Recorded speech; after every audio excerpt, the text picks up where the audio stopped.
আসসালামু আলাইকুম। কেমন আছেন সবাই? আশা করি সকলেই ভালো আছেন।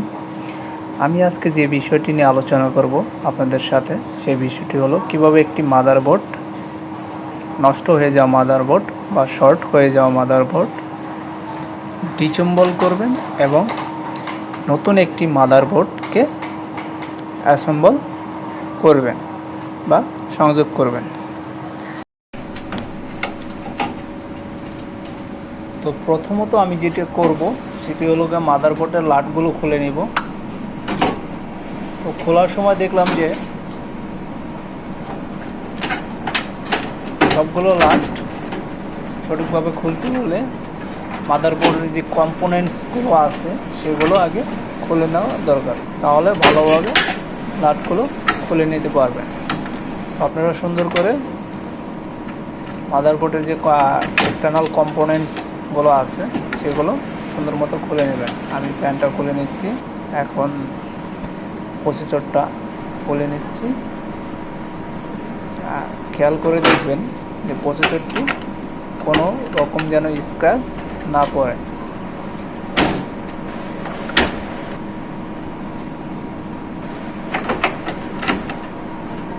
র্যামটা খুলে নিচ্ছি, এখন SATA কেবলটা খুলে ফেলছি, এক্সস্ট ফ্যানটা খুলে ফেলছি। এখন লাটগুলো খুলতে সুবিধা হবে। আপনারা একে একে সব লাটগুলো খুলে নেবেন, তারপর মাদারবোর্ডটি সরিয়ে ফেলবেন।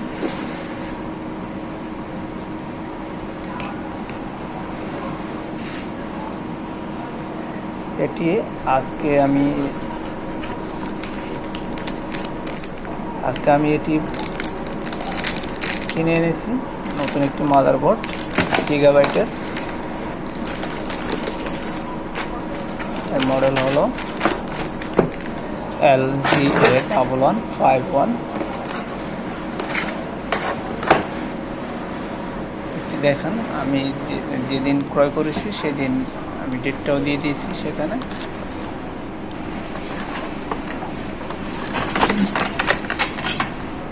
মাদারবোর্ডটি আনবক্সিং করতেছি এখন।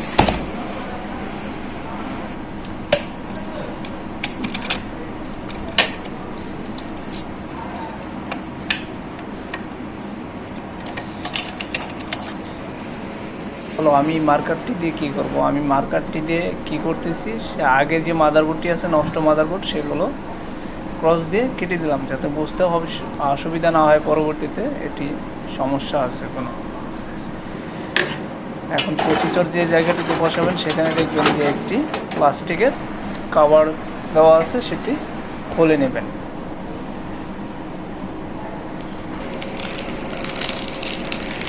আর এই মাদারবোর্ডের যেদিন আমি ক্রয় করেছি সেই দিনের ডেটটি দিয়ে দিলাম। আর যেহেতু এটি আইটি ডিপার্টমেন্টে, এর জন্য আমি আইটি লিখে দিলাম পেন দিয়ে।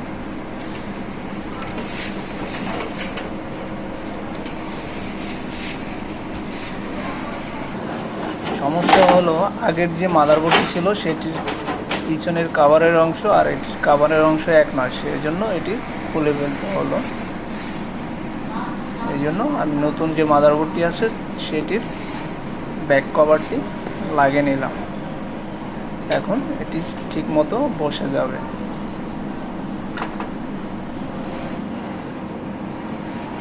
আপনারা সুন্দর করে এটি বসিয়ে নেবেন।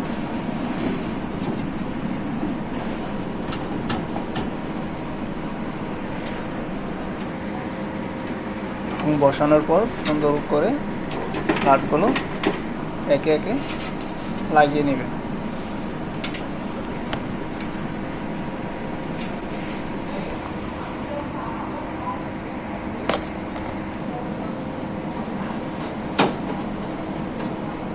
আমি প্রসেসরটি পরিষ্কার করে নিচ্ছি।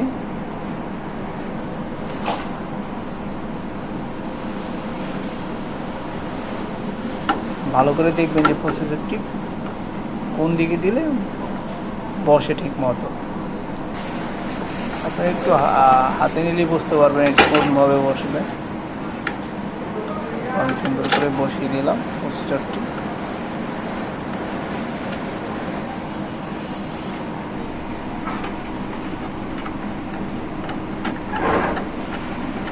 এবার র্যামটি সুন্দর করে লাগিয়ে নেবেন, যেন মাঝখানে যে একটি কাটা চিহ্ন আছে সেটি মাঝখানে বসে যায়, সেদিকে একটু খেয়াল রাখবেন, তাহলে র্যামটি ভেঙে যাওয়ার সম্ভাবনা আছে। এবার সব কম্পোনেন্টসগুলো লাগিয়ে নিচ্ছি। পাওয়ার সাপ্লাই, SATA কেবল, এখানে 4টি SATA কেবল লাগানোর পোর্ট আছে, আপনারা জিরোতে লাগাবেন, তাহলে সাপোর্ট ভালো করবে। আমি SSDর কেবলটি লাগিয়ে নিলাম। এরপর অডিও পোর্টটি লাগিয়ে দিবেন। আর লাগানোর আগে পাশে দেখবেন যে অডিও, USB 1, 2 এগুলো সংকেত দেওয়া আছে, দেখে নেবেন। এখন যে পাওয়ার সুইচগুলো আছে, power reset switch, HDD switch, এগুলো লেখাগুলো সাইড দিয়ে থাকবে, সুন্দর করে দেখে লাগিয়ে নেবেন। এখন এক্সস্ট ফ্যানের কানেকশনটি আমি লাগিয়ে দিলাম।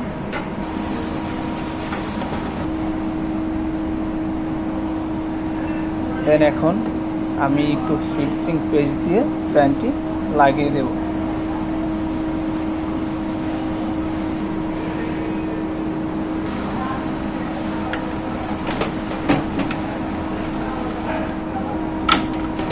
এবার ফ্যানটি লাগিয়ে দিলাম।